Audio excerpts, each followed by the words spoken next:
Okay.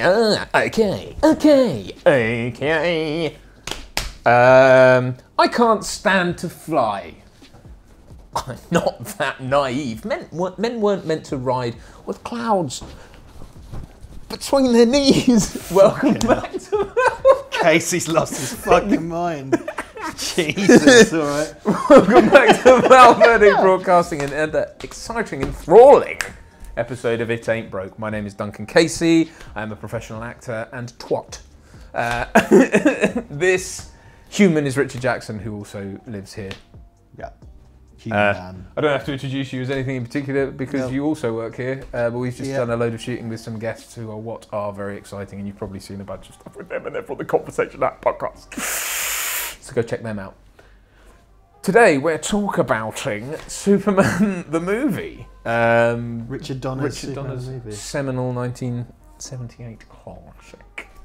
It's a film I'm sure you're all very familiar with, but just to recap, made by the Salkins, the family Salkind, who I always do an impression of sounding like Zoidberg when what are they, Hungarian? No, I have no idea. I think so. Anyway, who famously managed to sort of get hold of the rights and did a deal with Warner Brothers called a negative pickup, which is where you are allowed to make it by the powers that be, but you have to fund it, you have to do all of it, and then they have the option. I believe they literally could say yay or nay at the end. So quite a scary one, but they did so. They obviously got Richard Donner on board. It was originally conceived and shot as 2 films, then whittled down to 1. Right towards the end of schedule, well, right towards the end of editing, I think, wasn't it? Yeah, I think they hadn't completed principal photography on the second movie. I think that's like 70% of it in the can. Yeah, and then there is the Richard Donner cut of that. Yes. Available. But yes, anyway. But there we are. And so obviously we all know what the resulting film was. Very successful, obviously, spawned sequels and all sorts. And has ultimately wound up as a little kind of Elseworlds or whatever what's it called, the Crisis on Infinite Earths thing, Brandon Routh. Ultimately, yes. Christopher Reeve Superman ends up as the Kingdom Come Superman. Yeah. Yeah, which is kind of cool. That is kind of cool. Yeah, that is neat. And Routh he's great, isn't he? Yeah. It's a tangent of its own. Yeah, he is great. Yeah, man. So there we are. So Superman the movie, I like it. I grew up with it. It's one of those films that was part of it. I mean, it's the earliest real memory I have of watching a film and kind of being utterly spellbound by it when I was 4 or 5, I think, on TV and just being like glued to this thing. And it's, I'm sure, a big part of why I love cinema and that kind of thing. You don't like it, I believe. Yeah, I think principally part of the problem is that it hasn't aged well. I mean, it's one of those things that I had in my fucking overrated piece of shit. It's something that was a big part of my childhood, and the 4 Superman films and the Supergirl film were things that were always my mum. Used to get them from a video shop. It was a guaranteed way to shut us up. And like what my mum would do on a Sunday when my mum was making pies, she would cut a thing out of the pastry to reflect what we'd been doing that day, which was quite cute. So she used to make a Superman S on the pie we were having for lunch. How cool is your mum? Yeah, my mum's pretty cool. Your mum made a poo cake. She made a Bristol steel cut chart cake, yes. Very cool. So, that would be a thing that we would do. And I held it up for a long time as like one of the best superhero films. Having watched it in the last few years, I find it quite boring, and I've brought this up a lot. I really don't like Jeffrey Unsworth's cinematography. I hate that hazy look. Really? I really don't like it. It's one thing for a few scenes, but for the whole film, to have this kind of vague. And do you know what? It's a real sticking point for me. That I can't get past it. It makes it look. I don't know what it is because it doesn't really make it look cheap. it doesn't necessarily make it look televisual, because one of the hallmarks of television isn't that everything's smeared in Vaseline. It's got this kind of, it just lends the whole thing. I think it's supposed to look kind of romantic and fairy tale-y, when in actual fact, it's just kind of makes things look a bit vague and undefined. I think practically it's done as well to hide like things like rear screen projection, guide wires, all those optics. I mean, I think it's done for practical reasons, though obviously they didn't use it. Well, Jeffrey died before the film came out, but going forward, and they managed without it. I like it. It has it does have a sort of dreamlike quality. I understand what you mean. I suppose I don't know. It has an intangible quality that I quite like, but yeah, that's what I don't like. I really don't like, and I think it works for Krypton or Krypton, as Marlon Brando puts it. And hey, look, Marlon, we can see your wristwatch. Because you literally can. For fuck's sake! Like, I love how little Marlon Brando gave a shit about this. Zero fucks, Brando. No fucks given. Hey, look, there's a bunch of really, I mean, Christopher Reeve. How wonderful was that performance? And the obvious brilliant chemistry between him and Margot Kidder. Like it's wonderful. And do you know what else as well? I think what it doesn't get the credit for, because it's a factor of a lot of people's childhoods, and in case of certain age groups it came out before we were born. It's a little bit naughty and a little bit sexy. Like it's a great Superman film of the 70s. How big are you? Got a little bit, yeah, exactly. Yeah, and what is it? I think pink's a lovely colour or whatever. He's sees her pants. He's checked her out and stuff. What colour underwear am I wearing? Yeah, I mean that's really sweet, and those performances are great. It's just things like the plot is like Lex Luthor's real estate scam thing. I just find that so dreary. Well, it's that. I mean, the thing I think people, because they look at it in hindsight, and obviously Lex Luthor became the sort of billionaire tycoon character. Yes. He wasn't at that point. He was the sort of just underground evil genius. Like, he was a scientist, really. So, but it is an odd thing to then be like, he's a real estate. Well, and what's it, just to destroy the West Coast and then... it's as flawed as the same with the Kevin Spacey thing. Is it's like, I'm gonna destroy the world and give you a rock to live on, and you'll all pay me for it. It's like, will we? Because I think really, I think economies might be a little shaken up by the fact that you might find that currencies are slightly devalued by the fact that you've destroyed an awful lot of the land in which they're based. You know, so you can't. It's flawed, but I mean, he's a sort of mad genius. Well, it's quite like So what I think it's very of the 1970s in a good way, right? Like in a good way, because it is a little bit kind of adult and stuff. But where it kind of falls down are things like, I think having Lex Luthor as an evil real estate plot, yeah, it's doing kind of anxieties of the 1970s. There's a bit of social degradation going on and fluctuations in the market and stuff. So it's dealing with that head on. Nukes as well. Nukes, yeah, nuclear proliferation, which became kind of a hallmark of this series. That's all fine. In terms of like the actual film, it's quite kind of dull. And I find it beginning to end. It's got all these lovely things within it. John Williams music, costumes perfect, the art design's great, there's a really lovely... So the Daily Planet is a kind of square, modern press office. It's just New York, or wherever that is. Yeah, sure. Yeah. But like, I like that, because like in Superman Returns, it's suddenly the big kind of the globe's inside as well, in the lobby or whatever, whereas in Superman Returns it's on the roof, like it's that yeah, I mean, not to get on to Returns too much, but it is such an odd... Well, there's cake and eat it there. Yeah, it's trying to be so many things, but then just doing other shit. Yeah. Fine, but I like that. It's a kind of 1970s office, and it feels like, it feels like of that time, which is cool. Verite, it's the New York aesthetic. Yeah, sure. It's a New York aesthetic, but then it takes place kind of out of time because, and it plays into Clark Kent's sort of inherent dorkiness in that he wears the big hat and the glasses and the kind of old-fashioned suit. So they've styled him as the Fleischer cartoon Superman, but it reflects his kind of place in the world as having been this, he plays up being a slightly kind of backward Midwest, and he's in New York.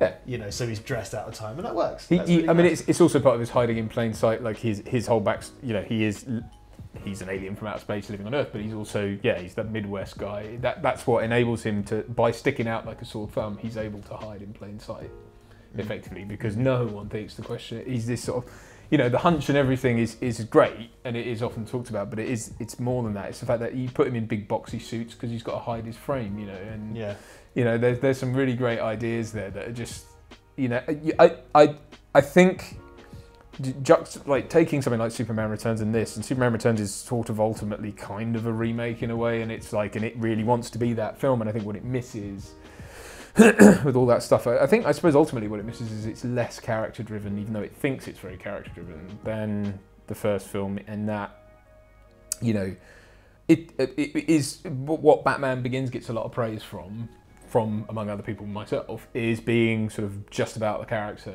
and you know the action stuff is there and is wonderful, but it is all to inform the character, and I think Superman the movie is that as well. I think that, you know, it's a 3-act sort of epic in a way, or if anything, it's like a 5-act epic in a way, sort of Shakespearean, I suppose, but let's not go there. But you know, it's kind of it is about. I think where it falls down, and I have to be on it. You know, I think it's wonderful, but I do think it is left wanting in certain areas. Like it sets up this idea that young Clark is made to feel powerless by his father's death. Now that's something that's not handled well in Man of Steel, because we don't say enough. There's just a couple of tweaks there, and that could have been a brilliant character moment. But anyway, I digress. You know, the whole, all these powers, everything I can do, and I couldn't save him. And it is about, you know, becoming a man and understanding the limits of what you can do, but also understanding that how destructive you can be if you don't have that central, like, don't stay true to your kind of central beliefs and everything. It's well handled. I suppose my thing is, once he is Superman, quote unquote, it's not thrown out the window. But it's like he gets to live a kind of consequence-free existence. Once he starts acting selfishly towards the end, and like Lois dies, that's, you know, he can just stop that from happening. That kind of stuff. And he's suddenly just Superman, and he's just proficient at Superman, and then we don't get enough of a look inside his head, I think, after that. Though it's wonderfully performed by Reeve. I've always said this about Superman. There's sort of 3 characters from an audience perspective that, well, 4 really. There's the Smallville Clark. There's the Metropolis Clark, there's Superman as the public sees him, and then there's Superman as you see him. And the only time, you know, you truly get to see him be him is when he's flying. And this is the mistake I always thought of Man of Steel and Batman vs Superman. You never fly with him.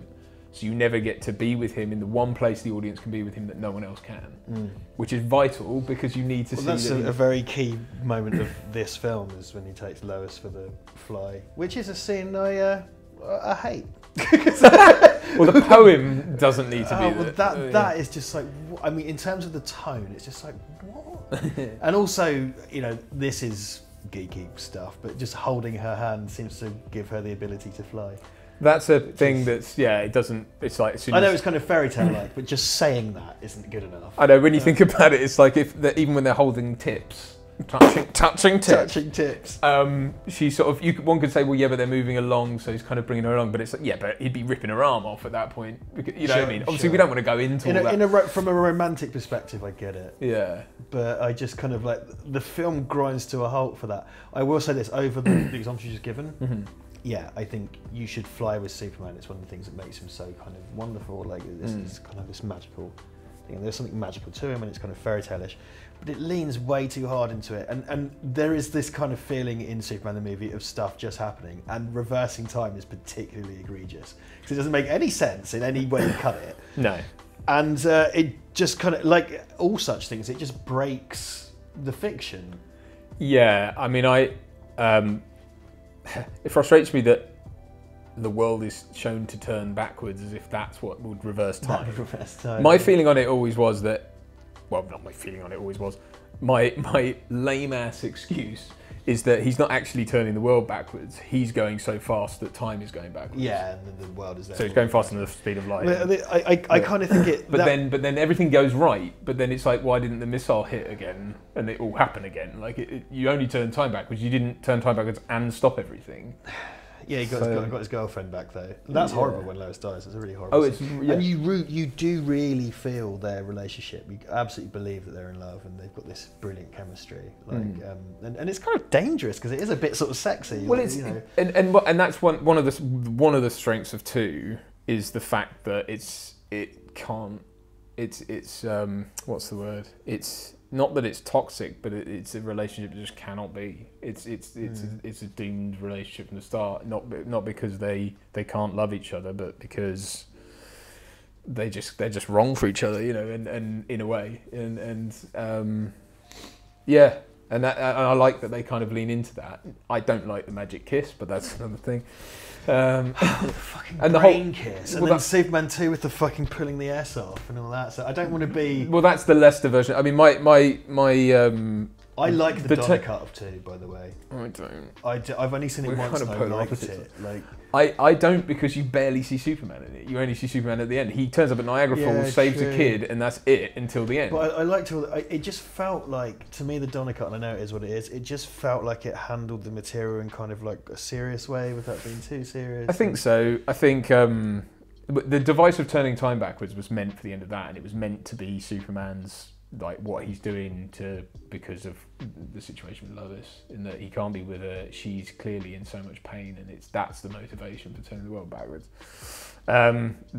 It's no good there either, because again, it's the trouble with get out of jail free devices like that, is the hero doesn't have to suffer for anything. It's like nothing has much weight, because hey, guess what? I can just essentially click my fingers and turn the world back.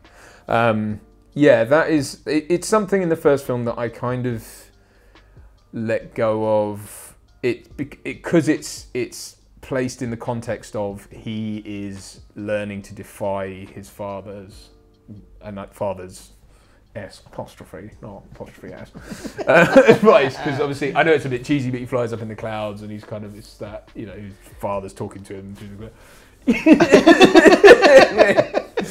it is forbidden for you to interfere, and all that. Which is why I sent you to their planet. But it is. But that's it's forbidden to interfere in their history. He says, and that's. But it's to sort of show them. P.S. You can go back in time. Well, that's. I think he doesn't say that. The point of it is. Sorry. It's a point, but it's again in terms of like allegory and in terms of adulthood.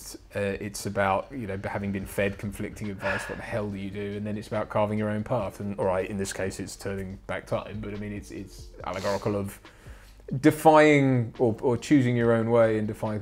There are consequences to his actions, because as especially if you go by the Donner cut, it's like he threw a missile in space and freed Zord, Ursa, and Non. So it wasn't completely consequence-free. Yeah, and I like that about the kind of Donner cut continuity. Well, that was supposed to be the end of the first film anyway, without the time travel thing, but whatever. So, yeah, it's... I think it holds together thematically, if not literally, from a what's going on the screen page. But I do think it's nice. I think I always rail against is when people talk about how hard Superman is to write for, because he can do anything. It's like that's such bullshit. Yeah, that's such bullshit. The whole point is that he is. I mean, the animated series got it right when it's spelled out. I think it was in Justice League actually, when he's talking about I think it's with Darkseid or something. He's just like, I feel like I live in a world of cardboard where I have to constantly keep myself in check, because one lapse in concentration and I could end up killing people, but you can take it, kind of thing, like rails on Darkseid. But that is kind of, again, it's allegorical of manhood. It's about be careful, be gentle, be kind. Don't use your power, even if it's your strength. If you're stronger than someone, doesn't mean you can go beat them up or whatever. That's kind of the life lesson. So it's like out of that you get to kind of put Superman in all kinds of interesting situations, and also the fact that he's supposed to be this beacon of humanity when he isn't a human, and he has to he has that outsider's perspective on humanity, and he has to learn what that means, and he has to, saving people is not catching them when they fall out of buildings. It's saving them from themselves and their own hubris by. Well, yeah, Superman should be. That's the good stuff. Some of the stuff they took from Man of Steel, from. Have you read All Star Superman? I've not read it. No, I've seen the animated film because I'm a cretin. Well, no, the animated film was fine. It's so abridged because it misses so much out. Right. Because it have to. Yeah. If you want to borrow them, I'll lend them to you. They're really wonderful. Yeah. It's one of my favourite modern interpretations of Superman, and a lot of the best stuff. Following on from your point, a lot of the best stuff in it was kind of cribbed into Man of Steel, but not very well. And it's about how, like, you know, Superman is a beacon to humanity and he should inspire them, and it's just about his inherent good nature and everything about that. And that book does it really well. And they do kind of do that in these. I think Superman's character comes out completely intact. There's some kind of acts of selfishness in there, but it's sort of like him learning to not do that and the turning back of time and stuff like that, which is kind of problematic. But that representation does work, and I think saying it's impossible to write for Superman, it's just that means you don't understand Superman. There's a reason there's nearly 100 years worth of material for you to draw on, because people have done it successfully time and time again. And I think you couldn't perhaps adapt All-Star Superman directly, but I think if you could adapt it thematically, because All-Star Superman is bonkers. The whole point is it covers... He's dying, isn't it? Yeah, well, but the idea is it folds all Superman things ever into like one sort of one little continuity. So it does everything. It does like Bizarro, and it does like the Greek gods, and they just, and the future stuff and the Justice Society. It's all in there, and it's trying to just do, it's sort of do this kind of Superman swan song that's definitive, but out of continuity. But thematically, it's wonderful. It's so beautiful. Like, there's a bit that's shared on the internet a lot where he just turns up to save a girl from committing suicide. You've seen that? I've seen that, yeah. But then it has him rebuilding the sun with a giant kind of lever, so it goes all the way from the down there to up here.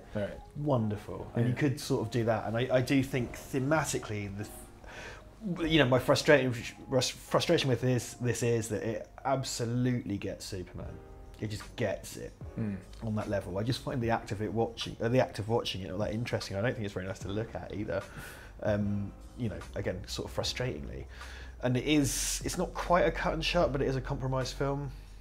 You know, there's the kind of vexed nature. It didn't do it any harm. And Superman 2 got despite everything, the Richard Lester-ish version of Superman 2 got fucking great write-ups, didn't it? It got really good. Yeah, notes. it's not. I mean, I'm sure I'm on record here and elsewhere of saying that I'm 2 is not my favourite Superman film. 3, I have to say, I prefer 3 to 2. Me, we're such heretics. Well, yeah, everyone says that, but then when you ask them to explain themselves, they go like, Richard Pryor, and you're like, and carry on. Yeah, exactly. And they can't, you know. So it's not that I dislike Richard Lester and I don't dismiss him outright. I think the cut and shut job of 2.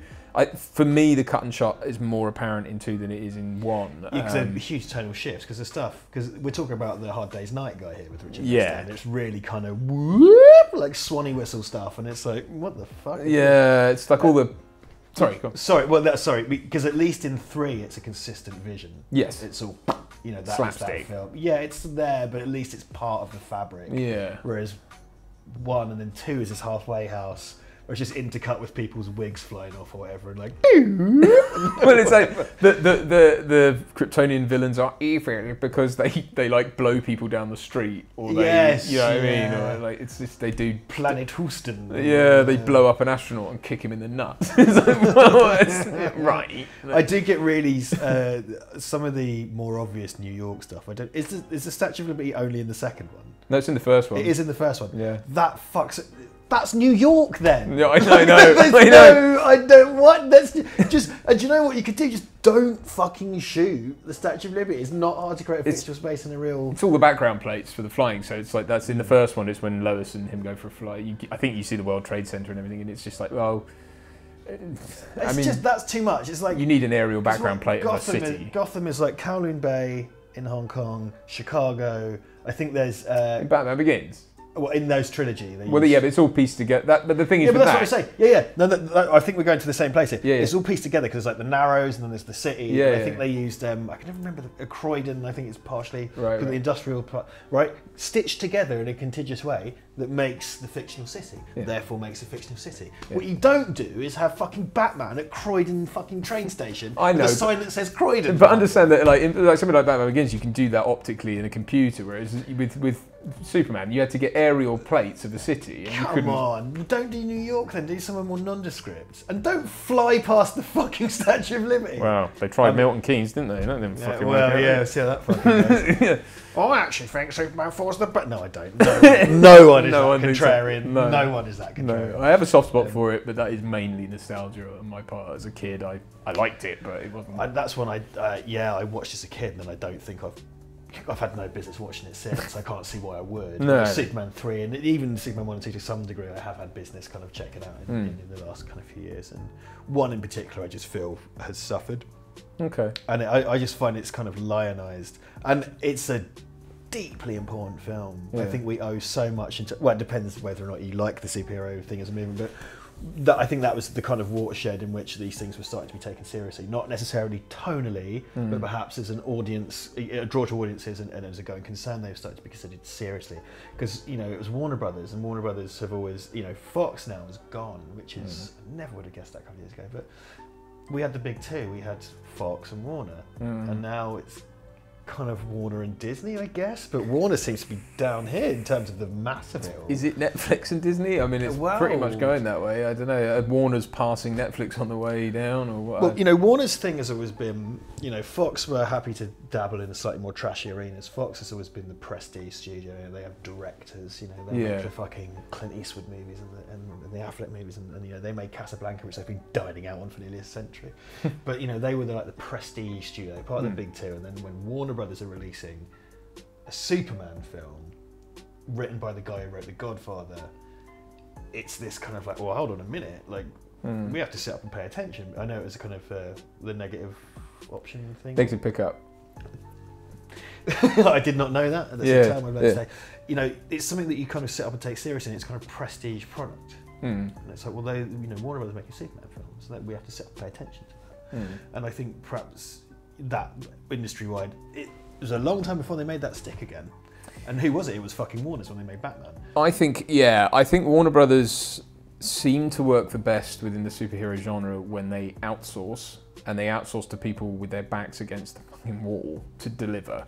So in that case, the negative pickup thing, I mean, the Soulkinds were known around town and around the world really as being hucksters, and you know, like, well, I'm friends with Ilya Soulkind on Facebook, weirdly, but but I think he's friends with everyone. I'm also friends with Mark Pillow, who played Nuclear Man. On the question, please. And the Siege 2 Dark Territory.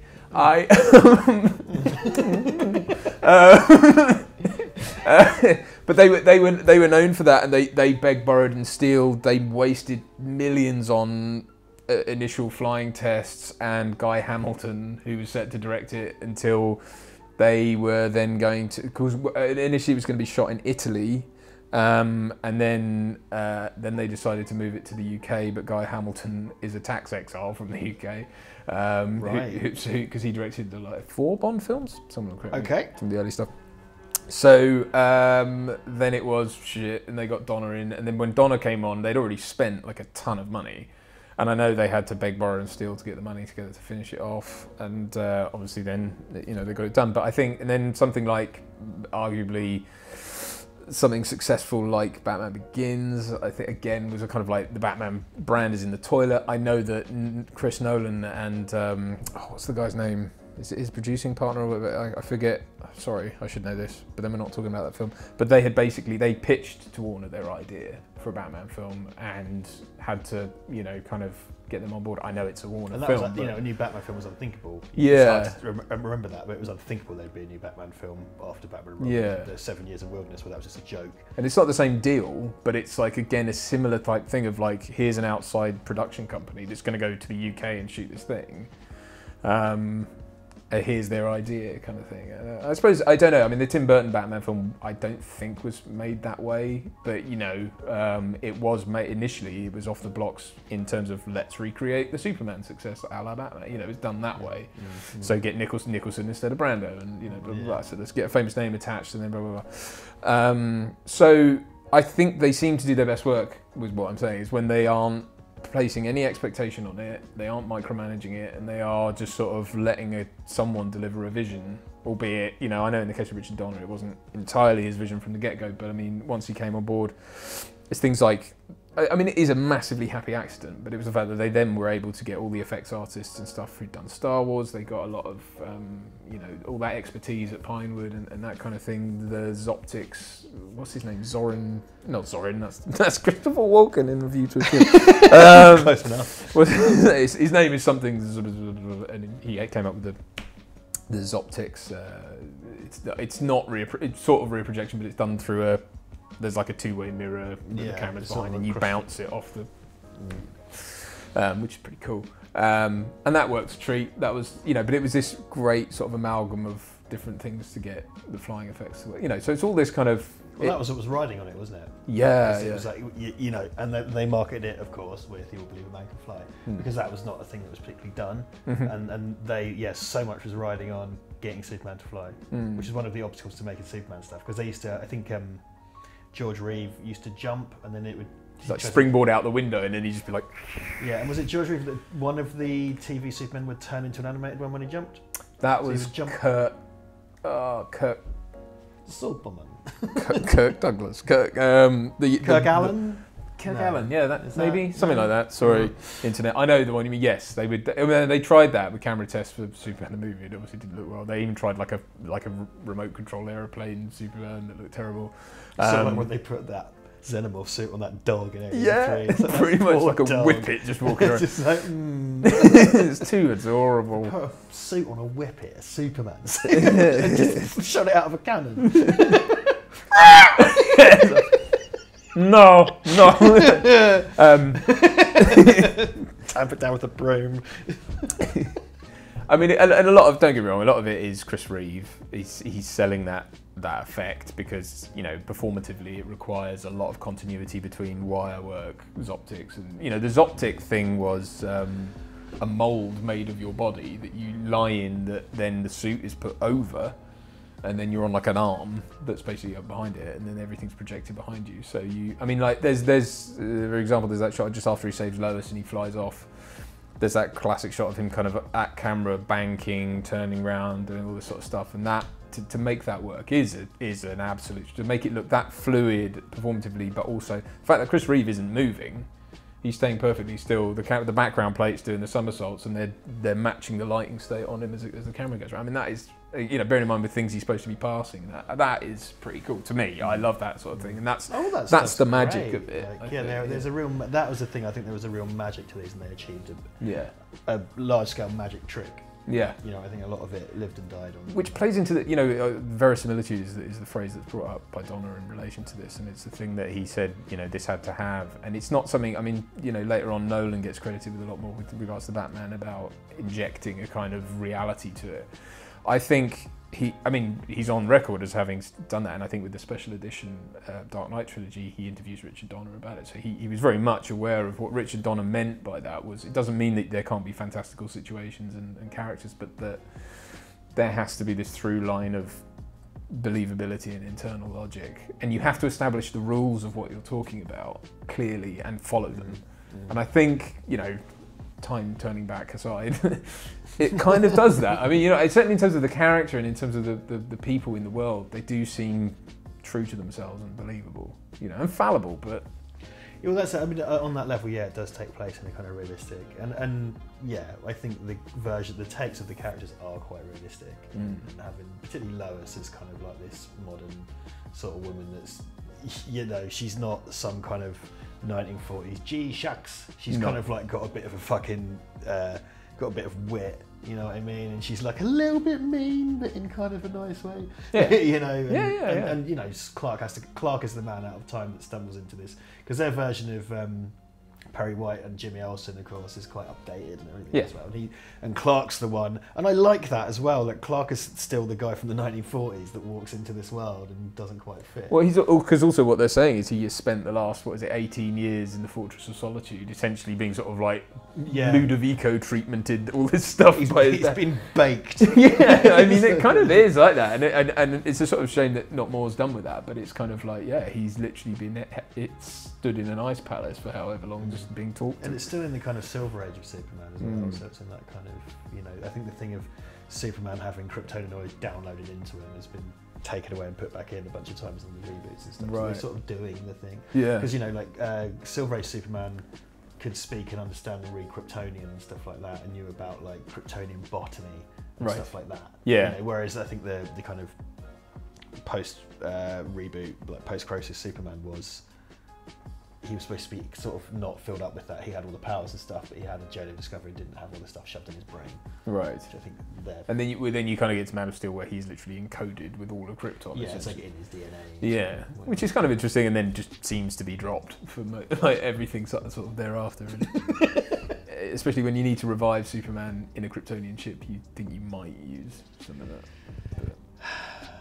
But anyway, well, I don't know what else to say really about Superman the movie. It is, in my eyes, a classic. To me, it still holds up. But then that's because I understand some of the effects are dated, but I still just think I'm mesmerised by it when it's on. When I put it on, I'm always just fixated by it, and that may be some child brain going on, but. Dated, overrated, and by me, mildly hated. Go fuck yourself, Superman the movie, you're shit. I don't mean that. I just wanted to do a fun little rhyme. People are going to lose their shit. I didn't mean that, but I don't. Forgive him, he's mildly cretinous. It's mildly cretinous. Yeah, no, it does not hold up for me. No, okay. Well, I love it. I do not. I appear to have not changed your mind. You have not. Nor you mine, but that's okay, because hey, all views and opinions are welcome here. As long as they're the same as ours. Yeah. I mean, Val Verde's not a We're democracy. the dictators here. Yeah. Well, thank you so much for listening to our bullshit. We have the Patreon, the Stitcher Premium. That's not what It's not a thing. Not that we use. That's a podcast platform. We have PayPal tip jars, which we are always very appreciative of. It Ain't Broke is every Monday. Commentaries usually on Wednesdays and/or some sort of podcast thing.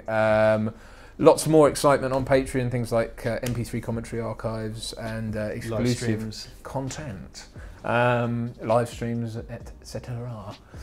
Thank you so much for joining us, and we'll be back again for another episode of It Ain't Broke, where we'll be discussing...